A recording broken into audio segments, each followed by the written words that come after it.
Henrique Tavares Barreto, ginecologista obstetra. Hoje nós vamos falar aqui de ovários policísticos, né? E de como é a fisiopatologia do ovário policístico, mostrando então que ele não é uma doença do ovário, ele vem da resistência periférica à insulina, e o ovário nada mais é do que uma consequência dessa alteração metabólica, né? Então a gente começa aqui, ó, com a resistência periférica à insulina. O que é a resistência periférica à insulina, gente? Vocês têm noção? A pessoa que tem uma insulina que age mal, essa insulina, o pâncreas precisa produzir mais insulina para compensar essa má ação. E esse excesso de insulina circulante faz da pessoa uma acumuladora, né? Toda glicose, todo carboidrato e todo açúcar que a pessoa ingere, ela vai estar disponível na corrente sanguínea, e com essa insulina em excesso, né, ela absorve esse carboidrato e essa glicose com muita voracidade, fazendo com que então parte dessa glicose que não é usada como metabolismo basal seja utilizada como acúmulo, né? Então a pessoa tem uma tendência a engordar, a ganhar peso, uma dificuldade de emagrecer, né? Então, lá no ovário, para que vocês entendam o que essa resistência insulínica faz, o ovário ele tem duas camadas, né? Uma camada que a gente chama de teca e uma camada que a gente chama de granulosa. Então tá aqui, ó, a teca e a granulosa. Tá? E o que acontece? Existe uma inversão entre o LH e o FSH, né? O LH fica mais alto que o FSH, fica maior que o FSH. E esse LH em excesso, ele vai desencadear uma cascata de hormônios lá no ovário, formando pregnenolona, progesterona, androstenediona e culminando aí com a testosterona, né? Essa testosterona em excesso, ela vai se transformar, ela tem dois caminhos, ela vai se transformar em dihidrotestosterona e vai se transformar em estradiol, tá? Dihidrotestosterona através da 5-alfa-redutase e estradiol através da aromatase, né? E aí o que acontece? Testosterona em excesso, né, e dihidrotestosterona em excesso, a paciente que converte mais em dihidrotestosterona, ela vai ter aí então uma androgenização, né? Uma androgenização. Essa paciente vai ficar hiperandrogênica, então, pelos, acne, oleosidade, né? A gordura típica da insulina, que é a pochetinha, a barriguinha, né? A gordura dos braços, aquele bracinho de doceira, né? Na região do sutiã, assim, logo na próxima axila, acima do seio, nas costas, nas escápulas ali, então a região que acumula bastante gordura de insulina, né? E a paciente, então, que tem essa característica mais androgenizante, tem aquilo que a gente falou: oleosidade, acne, hirsutismo, que são os pelos, né, de característica masculina, pelos, anovulação crônica, irregularidades menstruais,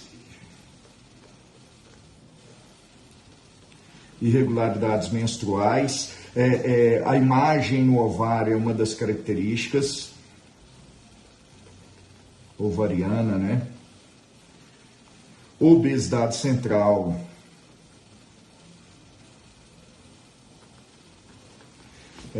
entre outras características aí. Mas, de toda forma, para a gente fechar o critério de ovário policístico, a pessoa precisa ter 3 dessas características, né? Se a pessoa tiver oleosidade, ou acne, ou exortismo, ou anovulação, ou irregularidade, imagem ovário, obesidade central, a gente pensa aí em ovário policístico, né?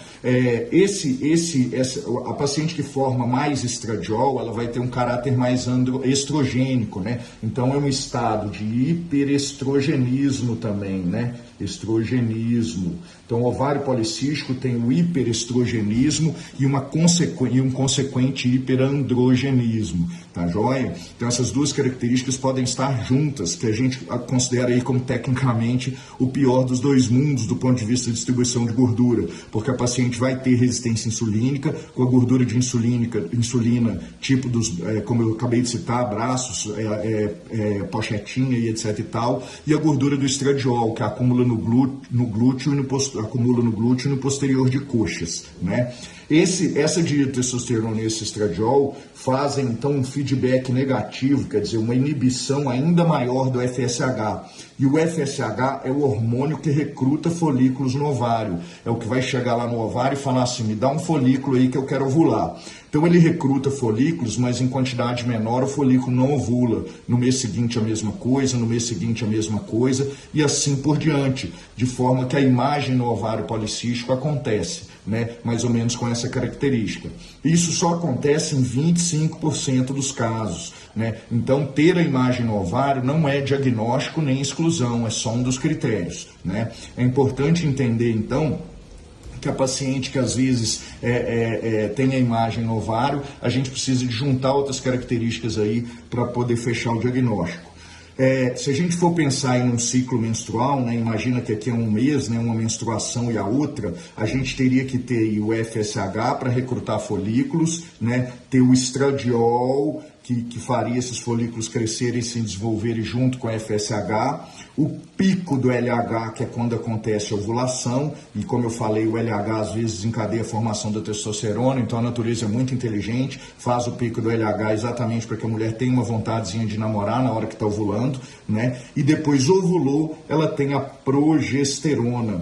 A progesterona, então, prepara o útero para receber o bebê.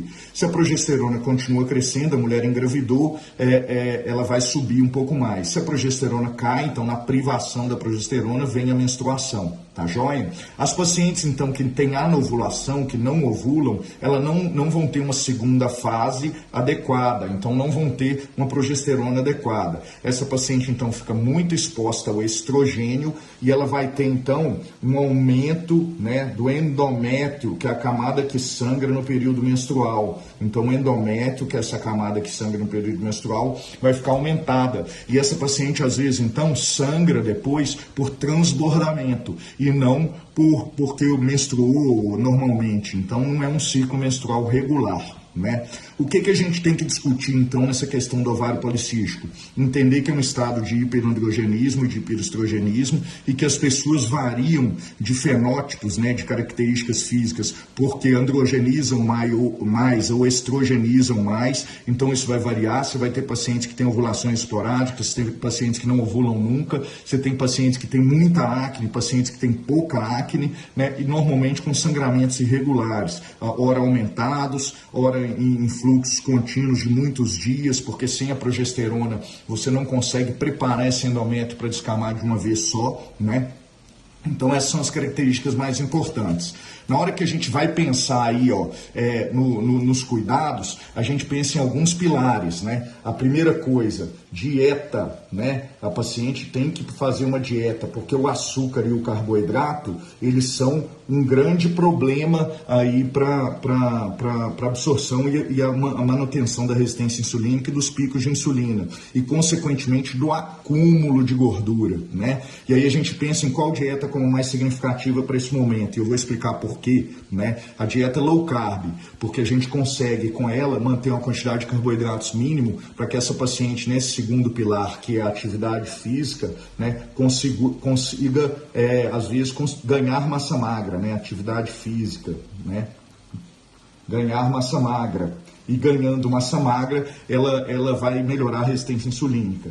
E nessa dieta low carb, a gente pensa em uma dieta low carb com carbos, né? Carbos de baixo índice glicêmico. Por que carbos de baixo índice glicêmico? Porque eles fazem menos pico de insulina. Então essa paciente aqui vai comer um carboidrato de absorção lenta e que vai ser utilizado como metabolismo basal e menos como acúmulo, né? E na atividade física, se a gente for pensar aí qual atividade física que seria a mais recomendada, né? Tem trabalhos de Harvard, de Michigan, de vários lugares, mostrando que a atividade física que mais emagrece, que mais reduz percentual de gordura é a musculação. Por que a musculação? A musculação aumenta, é a atividade que mais faz ganhar massa magra, né? Ganhar massa magra, tá joia? E isso faz com que essa paciente consiga aumentar o seu metabolismo basal, e aumentando o metabolismo basal dê até um certo lastro para comer um pouquinho mais, né, de uma forma saudável, tá joia? Então, atividade física pode ser qualquer uma, todas são benéficas, mas a musculação talvez fosse a atividade que mais conseguisse reduzir o percentual de gordura e ganhar massa magra, aumentando assim o metabolismo basal.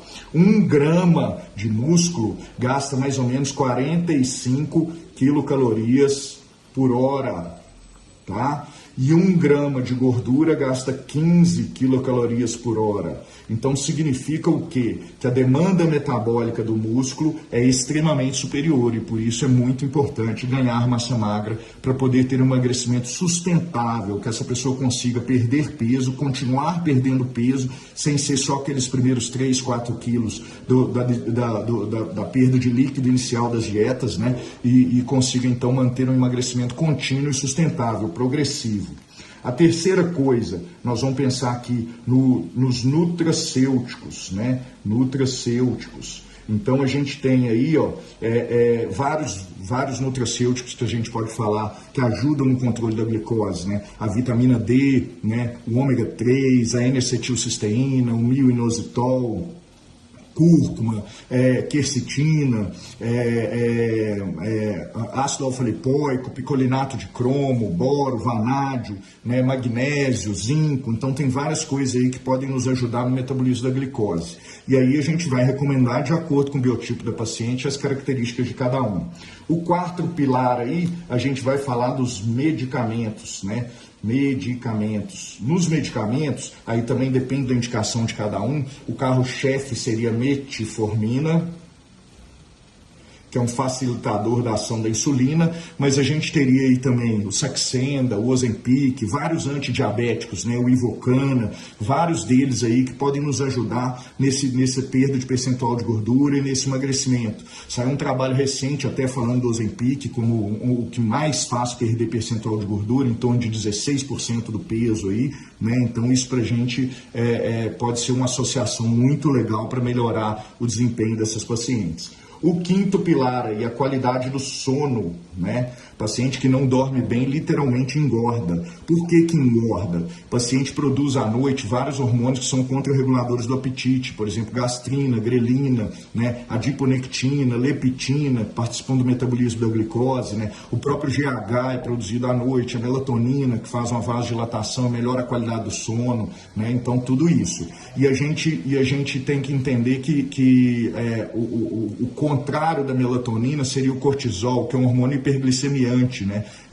Então, tira a glicose dos músculos e coloca na corrente sanguínea. Então, dormir bem faz toda a diferença, tá joia? Faz toda a diferença. Literalmente, não dormir bem engorda, né? E aí, um outro aspecto é o controle do estresse, exatamente pelo fenômeno que eu citei antes, né? Controle do estresse. A paciente que é muito estressada, que tem um cortisol alto, ela fica com uma hiperglicemia constante, né? E isso, para quem tem resistência insulínica, prejudica muito, faz dela uma acumuladora novamente, contribui para os fenômenos de ganho de peso. Tá joia? Então vamos pensar aí, o que quer dizer então o tratamento dos ovários policísticos? Nada mais do que mudança dos hábitos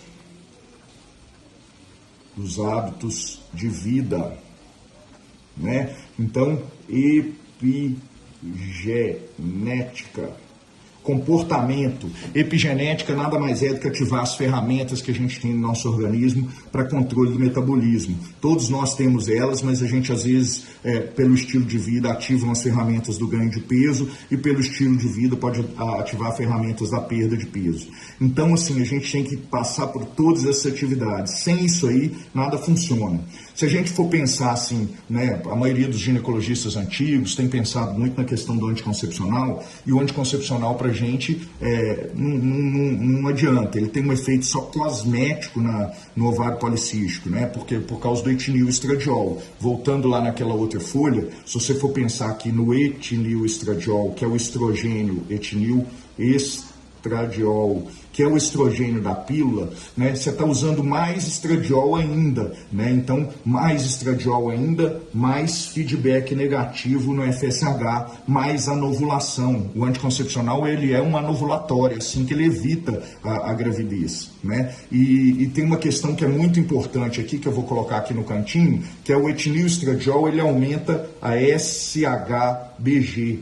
O que é SHBG? SHBG é a proteína que transporta a testosterona. Então, ele é o carreto da testosterona. Ela vai pegar a testosterona lá no ovário, né, e na suprarrenal e vai levar a testosterona do lugar de fabricação para o local de ação nos receptores, né, nos músculos, onde precisar ser, no cérebro, onde precisar ser, a SHBG vai transportar. E quando a SHBG está aumentada, ela tem uma afinidade muito grande pela testosterona e ela não libera essa testosterona para que a paciente possa utilizar com ganho de massa magra, né? E aí, consequentemente, é como se a paciente tivesse dinheiro no banco, mas não pudesse gastar, né? Ela tem a testosterona alta, ela tem os efeitos androgenéticos por causa da dihidrotestosterona, mas ela não tem o ganho de massa magra, ela não melhora a libido, então ela vive uma situação que é ruim, porque essa testosterona não tem a função que a gente gostaria que tivesse, né? E com essa HBG alta, então, ela perde também essa questão da ação lipolítica que a testosterona poderia causar no organismo, né? Então, é muito importante aí pensar que o anticoncepcional, a grosso modo e a longo prazo, pode fazer com que essa paciente ganhe mais peso e piore a resistência insulínica, porque a função da testosterona vai ficar prejudicada. Então, é uma paciente que fica obesa e sarcopênica, né? Obesa e sarcopênica. Ela tem um percentual de gordura alto e uma quantidade de massa magra para manter aquele metabolismo basal acelerado muito baixo, né? E aí, nos exercícios de musculação, a gente vai falar sobre mais algumas coisas, né? Quando a pessoa faz uma dieta muito restritiva, imagina que aqui é a coxa da paciente, tá joia? Então pensa aí, ó, o ossinho, a musculatura, a gordura e a pele. O paciente tem lá um metabolismo basal de 1.200 calorias, né, aproximadamente. Se eu dou 900 calorias para ela, ela vai perder peso, porque emagrecer é déficit calórico, né? Então a paciente aqui, ela vai perder percentual, vai perder peso. Só que perder peso por restrição calórica, então somente pela dieta, ela faz com que ela perca também massa magra. O organismo tira energia de onde tiver. E perdendo massa magra, nessa outra situação, o metabolismo basal é intimamente ligado à massa magra, essa paciente vai diminuir o metabolismo basal. Então supomos aqui que chegasse então a 900 esse metabolismo basal no mês seguinte para o paciente que não está fazendo atividade física, né? Se eu der 900 novamente, essa paciente não continua emagrecendo. Então eu tenho que dar 700 no mês seguinte para que essa paciente continue emagrecendo, né? E aí o que acontece? Se isso acontece em meses consecutivos, essa paciente vai cada vez mais perdendo massa magra, né? Perdendo percentual de gordura também, mas perdendo massa magra e diminuindo o metabolismo basal. Então vocês vão ver como tem várias pessoas próximas a gente que começam a fazer dieta, começam a fazer regime, emagrecem, perdem uma certa quantidade de peso inicial, mas depois estagnam, né? Não estão comendo de nada, não estão conseguindo alimentar, vivendo de vento, né? E mesmo assim não continuam emagrecendo, porque elas têm tão pouca massa magra que a demanda metabólica é muito baixa, né? Do contrário, quando ela faz atividade física que tem mais ganho de massa magra, que é a musculação, né? Que a paciente consegue aumentar então esse metabolismo basal, né? Essa paciente, vamos supor aí que ela suba esse metabolismo basal com gasto da musculação, com ganho de massa magra, para 1.800 calorias dia, né? Essa paciente, então, Se eu der os 900 para ela, ela vai emagrecer mais rápido, né? Mas qual que é o grande pulo do gato aqui da musculação como atividade física? Eu posso aumentar a comida, posso dar 1.200 para ela, então aumentar a construção muscular, né? Porque quando eu dou mais comida, essa paciente pode alimentar melhor, pode ter estrutura para construção muscular. E ganhando mais massa magra, ela aumenta ainda mais o metabolismo basal e aí, consequentemente, vai melhorar o percentual de gordura e a resistência insulínica. Então, esse aumento da massa magra consome parte do percentual de gordura. Então, é muito importante que a paciente faça exercícios resistidos em que ela aumente a massa magra, né? Se a gente for pensar aí na atividade física, o ideal é que a gente divida essa atividade física por grupamentos musculares, né? De forma que a paciente treine cada agrupamento muscular muito intensamente uma vez por semana. Então, imagine que eu treine quadríceps aqui num dia, faça 6 a 7 exercícios de quadríceps, 1 hora de musculação, né? Para ela fazer hipertrofia, o que a gente pensa é o que a gente chama de volume load, né? Que é o volume de enchimento, que é o número de séries, o número de repetições e a carga. Quanto maior a somatória desses três aqui, maior a hipertrofia, né? Maior a hipertrofia daquele músculo específico. Então, aí o que acontece? Quanto mais a hipertrofia, mais o gasto metabólico. Quando a paciente faz o exercício treinando, por exemplo, quadríceps, no outro dia ombros, né? No outro dia glúteo específico, né? No outro dia costas, né, com costas com trapézio, por exemplo, e no outro dia posteriores de coxa, né, separando os treinos, a gente consegue dar intensidade e volume para essa paciente de forma que ela permaneça na academia por 1 hora aproximadamente. E aí, com essa lesão da fibra muscular pela intensidade do treino, a paciente vai fazer o quê? Ela precisa de ter uma resposta endócrino-metabólica ao trauma, né? Porque quando ela tem a lesão da fibra muscular, que é um processo inflamatório mediado por prostaglandina, essa paciente depois vai consumir energia para se recuperar, ela mantém o gasto metabólico aí por 72 horas daquele grupamento muscular, né? Juntando com outro dia, outro grupamento, e aí outro grupamento, essa paciente mantém o gasto metabólico, o gasto energético durante toda a semana alto, né? Diferente às vezes do aeróbico, que quando você desacelera, você para de fazer atividade física, seu gasto metabólico diminui muito. Então, por exemplo, uma aula de spinning, que a paciente vai lá e gasta 700 calorias na aula de spinning, né? E aí parou de fazer, parou de gastar. Chega em casa, ela comeu aí um pão com queijo e presunto, ela recuperou essas 700 calorias. E a musculação, por manter o gasto metabólico depois do treino, mesmo na hora que você está descansando, aumenta então esse gasto metabólico e mantém essa paciente consumindo percentual de gordura, mesmo nas horas em que está descansando. Então é muito importante entender que o exercício resistido, ele tem um plus, ele tem um up depois aí do treino, né? E um gasto metabólico um pouco aumentado, além do ganho de massa magra, da resposta endócrino-metabólica ao trauma que vai surtir esse efeito. Então é muito importante que a gente faça essa parceria com a equipe de educação física, né, com os nutricionistas, de forma que a gente consiga fazer uma dieta adequada, consiga dar uma intensidade, um volume de treino adequado, para que essa paciente consiga manter a perda de percentual de gordura, manter o metabolismo basal acelerado e siga nesse processo progressivo de perda de percentual de gordura, de ganho de massa magra, para tratar a resistência insulínica. Com isso, naturalmente, ela volta a ovular, ela melhora o padrão hormonal, né? Se a gente fosse pensar lá o que volta a acontecer, se ela melhora a resistência insulínica, o LH diminui, o FSH é estimulado, então ela recruta mais folículos de uma forma melhor e ela volta a ovular espontaneamente. Então, não usar anticoncepcionais também é um mecanismo de controle, porque se a gente sabe que se essa paciente voltou a menstruar regularmente, voltou a ovular, consequentemente, ela está melhorando da resistência insulínica e ela fica mais predisposta à gravidez. Tá joia? Bom, para o vídeo não ficar muito longo, eu vou deixar por aqui, mas vocês podem entrar lá no Instagram, né, @Dr. Henrique T. Barreto, e fazer as perguntas e questionar tudo que vocês quiserem, eu estou à disposição para responder. Um grande abraço. Estamos aqui na Clínica Penchel, né, e na Arte BH para atender vocês. Um grande abraço, até mais, tchau, tchau.